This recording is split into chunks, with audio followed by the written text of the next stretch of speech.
Hello. क्या हाल चाल है मेरे प्यारे प्यारे जीव जंतु। आई होप आप सब बहुत बढ़िया होंगे। मैं बता दूं मैं भी बहुत अच्छा हूँ। दोस्तों, हमने अभी तक इंग्लिश का सारा पोयम्स कर लिया है, एकदम डन डना डन डन। अब हम लोगों की प्रोज की बारी है। तो याद रखिएगा, आपके सिलेबस में बस दो ही प्रोज है। आपके सिलेबस में बस दो ही प्रोज है, एक अ डेज वेट और एक प्रोज है आपके सिलेबस में। ठीक है।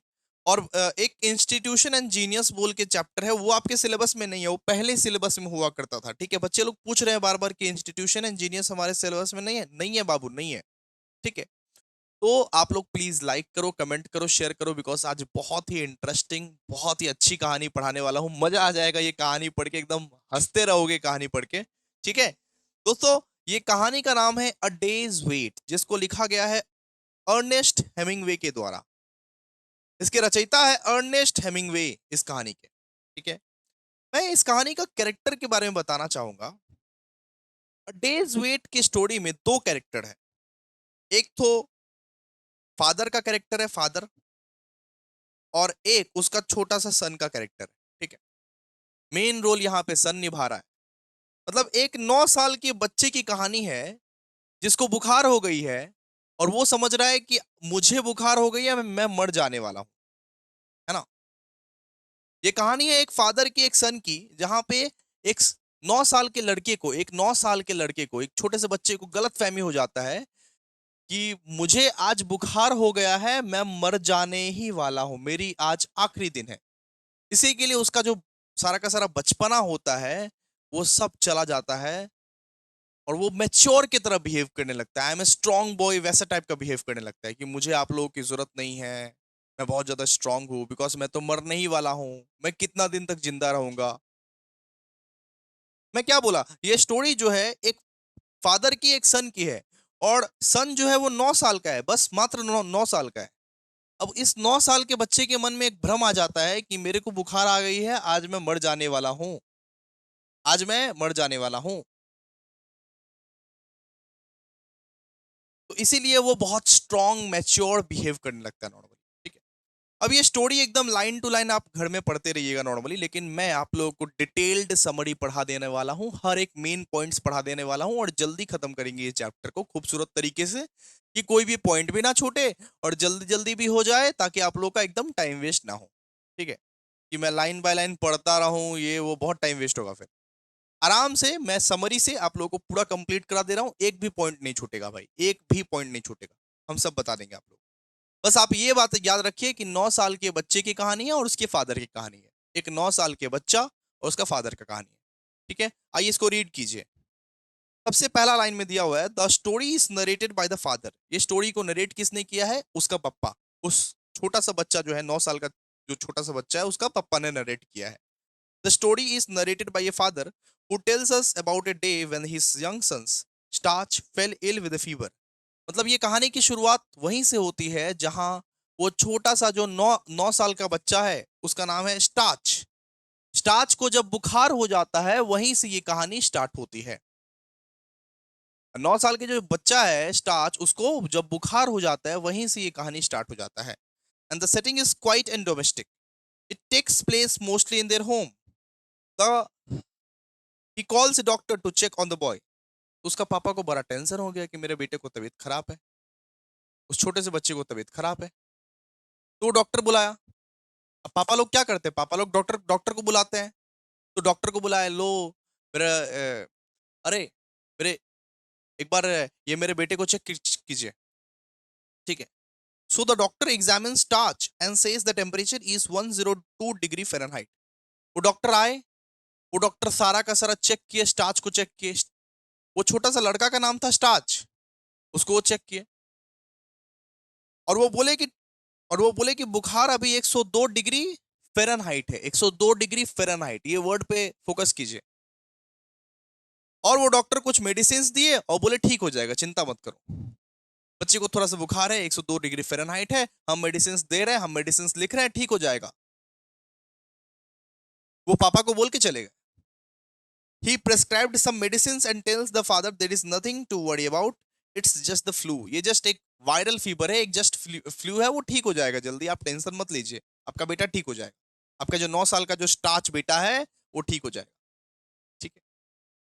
उसके बाद पता नहीं क्यों वो जो छोटा सा लड़का था, 9 साल का जो लड़का था, वो बहुत स्ट्रांग बिहेव करने लगा। वो ऐसे बिहेव करने लगा जैसे हम लोग जो मैच्योर है ना, नहीं हमको कुछ नहीं हुआ। बहुत स्ट्रांग बिहेव करने लगा। However the boy starts behaving strongly. वो क्वाइट हो गया एकदम। जैसे होता है ना, हम लोग अपना दर्द को छुपाते हैं, हम लोग अपना दर्द को बयान नहीं करते हैं, वो वैसे ही करने लगा नॉर्मली। बचपना उसमें दिख ही नहीं रहा था, पता नहीं अचानक से क्या हो गया उसको। जब डॉक्टर उसको चेक करके गया और बोला 102 डिग्री फ़ारेनहाइट है बुखार, उसके बाद से वो लड़का एकदम स्ट्रांग बिहेव करने लगा। However the boy start behaving strongly, he becomes quite serious, distant. वो बहुत क्वाइट हो गया, चुप चुप सा हो गया, एकदम सीरियस हो गया, अकेले अकेले में रहने लगा, एकदम स्ट्रांग बिहेव करने लगा, नहीं मुझे कुछ नहीं हुआ है, मैं स्ट्रांग हूं, वगैरह वगैरह ऐसा। Almost like he is in shock और लॉस्ट इन डीप थॉट। ऐसा लग रहा था कि वो कोई शॉक में है, वो 9 साल का बच्चा कोई शॉक में है या कोई गहरी सोच में है। ऐसा लग रहा था कि वो 9 साल का बच्चा जो है वो कोई शॉक में है या वो कोई गहरी सोच में है। He barely respond to his father, doesn't show emotions and just lied in bed staring. उसका पापा उसको उसको उसको जस्ट एंटरटेन करने के लिए कुछ कुछ पूछ रहे थे नॉर्मली। उसका पापा का भी वो रिस्पॉन्स नहीं कर रहा है। उसका पापा कुछ भी उससे पूछ रहा है नॉर्मली, एंटरटेन करने के लिए बोल रहा है नॉर्मली कि पानी लेके आओ, कहानी का बुक रीड करके दूं। उसका कोई रिस्पॉन्स ही नहीं आ रहा है वहां पे।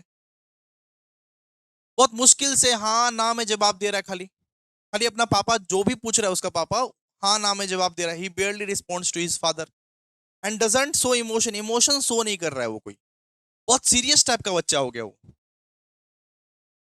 मतलब उसके अंदर से सब बचपना गायब हो गया एकदम। मैच्योरिटी लेवल आ गया कि मैं स्ट्रांग हूं, और क्वाइट रहने लगा, सीरियस रहने लगा, अकेला रहने लगा, अपने दर्द को अपने से अपने दिल में छुपा के रखने लगा। फिर क्या हुआ सुनो। After whiles after while the boy gather courage and ask his father. अच्छा सुनो ना। उसके बाद उसका पापा उसका पापा बहुत कोशिश किया। उसके बाद उसका पापा बोला कि हम क्या तुम्हारे लिए बुक वुक रीड करें।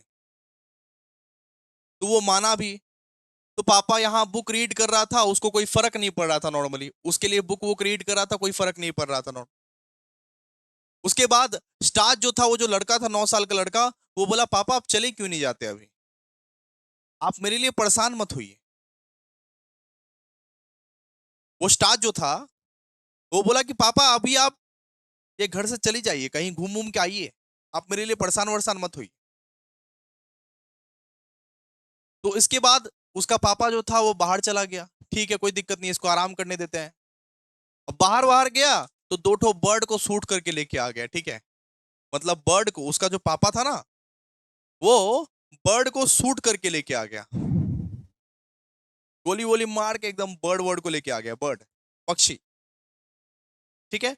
उसके बाद जब वो घर आया, फिर वो देख रहा है कि उसका लड़का बहुत सीरियस है, परेशान है नॉर्मली। अचानक से एंड में उसका उसका उसका लड़का बोलता है, अचानक से एंड में 9 साल का वो जो लड़का है ना, 9 साल का लड़का वो बोलता है, after a while the boy gathers courage and ask his father. कुछ देर बाद वो लड़के के दिल में एक हिम्मत आई और अपने पापा से वो पूछता है, how long do you think it will be before I die. आपको क्या लगता है पापा, मैं कितना देर तक जिंदा हूं अभी। अरे पापा आपको क्या लगता है मैं कितना देर तक जिंदा हूं। देखो कितना दर्द छुपा के बैठा था वो लड़का, कितना टेंशन में बैठा था वो लड़का। उसका पापा शॉक हो गया। The father is shocked and confused. ऐसा क्यों बोल रहा है मेरा बेटा, अब पागल वागल हो गया क्या, ऐसा क्यों बोल रहा है, बुखार हुआ है, नॉर्मल बुखार हुआ है, नॉर्मल बुखार में कोई मरता है। वो पूछता है कि आपको क्या लगता है पापा, मैं कितना कितना देर जिंदा रहूंगा। उसका पापा शॉक हो गया। The father is shocked and confused.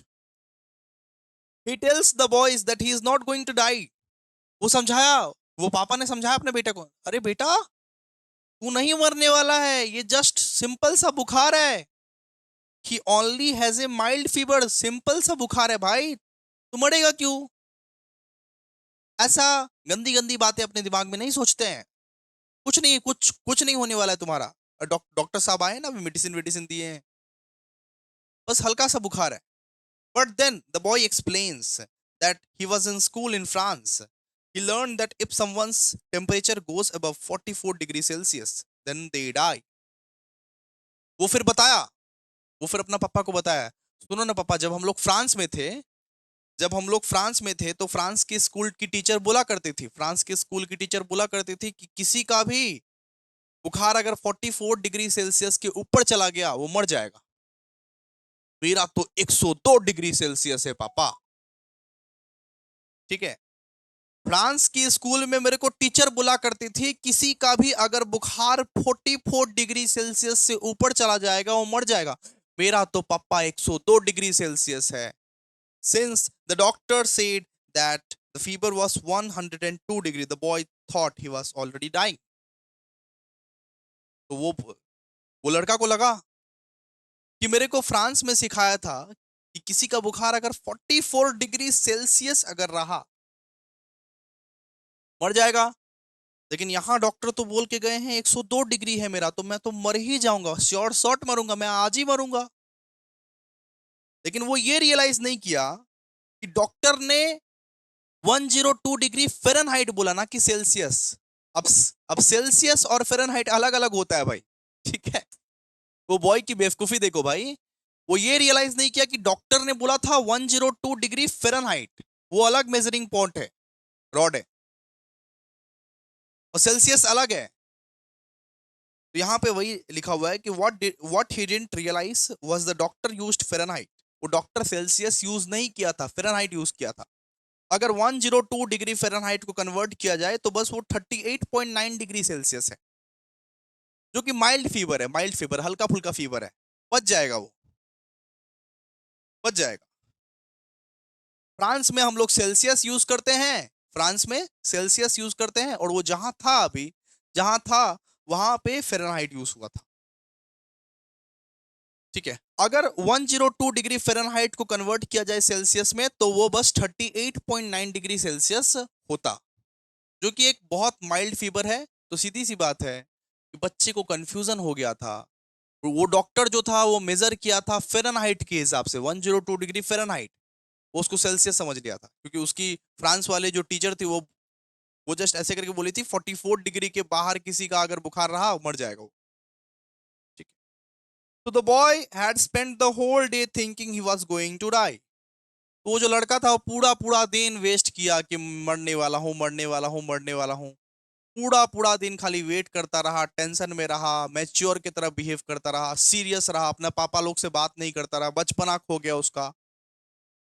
पूरा दिन पूरा दिन एकदम मैच्योरिटी की तरह सीरियस होके खाली ये सोचता रहा कि मैं मरने वाला हूँ, मरने वाला हूँ, मरने वाला हूँ, और वेस्ट कर दिया पूरा दिन। ठीक है, and silently waiting, full of fear and sightedness, मतलब उसके अंदर डर था, उसके अंदर डर था कि मैं आज ही मर जाने वाला हूँ। But he didn't tell to anyone, और वो किसी को कहा नहीं। लेकिन लास्ट में जब पापा इतना उसका परेशान देखा तो पूछा, लास्ट लास्ट में वो ये सब बताया, लास्ट में ये सब बताया।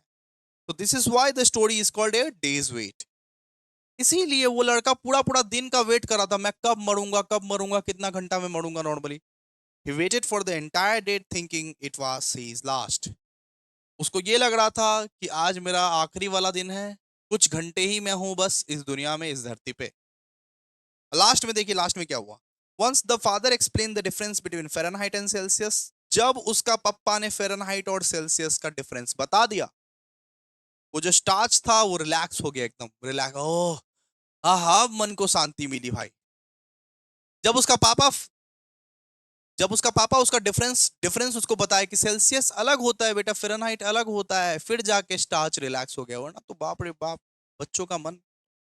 And the misunderstanding is cleared up, सारा का सारा मिसअंडरस्टैंडिंग क्लियर हुआ।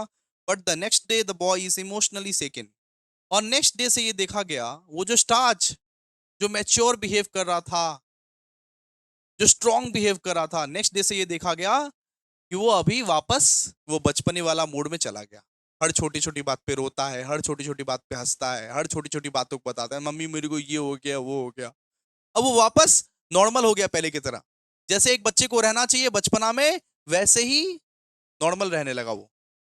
ही cries easily even over small things, this shows how deeply the fear had affected him even though he tried to act brave. ठीक है। अब वो नेक्स्ट डे से जो है, जब उसका कंफ्यूजन दूर हो गया, तब वो इजिली इजिली रोता था। मतलब हर छोटी छोटी बात पे रोता था, हर छोटी छोटी बात पे हंसता था नॉर्मली, जैसे एक बच्चे होते हैं, वापस से उसका बचपना आ गया। ठीक है। तो यही पूरा का पूरा स्टोरी था। आई होप आप लोगों को ये स्टोरी अच्छा लगा होगा। लाइक कमेंट शेयर की बारिश कर दीजिए, तब जाके एक लास्ट वाला प्रोज भी कवर कर देंगे। और कल हम आपके लिए एमसीक्यूज का लिस्ट लेके आ जाएंगे भाई। एमसीक्यूज एमसीक्यूज ही एमसीक्यूज करवाएंगे आपको, मजा आ जाएगा आप लोगों को। Thank you. Like comment share की बारिश हो जानी चाहिए। देखिए, ये पूरा का पूरा स्टोरी एक बार रीड कर लीजिएगा, तीन तीन चार पेज का ही है। ये 3-4 पेज का ही स्टोरी है, रीड कर लीजिएगा। ठीक है। अगर आपको इंग्लिश के नोट्स चाहिए ना, ये इंग्लिश के ई बुक्स चाहिए, तो आप डिस्क्रिप्शन में देखिए। आप डिस्क्रिप्शन में कमेंट बॉक्स में देखिए, ये जो पिंड कमेंट है ना, पिंड कमेंट, वहां पे दिया हुआ है इंग्लिश के नोट्स। वो लिंक को क्लिक कीजिएगा, इंग्लिश के नोट्स आपको मिल जाएंगे। Thank you. और टेलीग्राम और व्हाट्सएप कम्युनिटी जुड़ के रहिए भाई, जुड़ के रहो, जुड़ के रहो, फायदे में रहो। यही था स्टोरी। आई होप आप लोगों को स्टोरी पसंद आया। Thank you so much.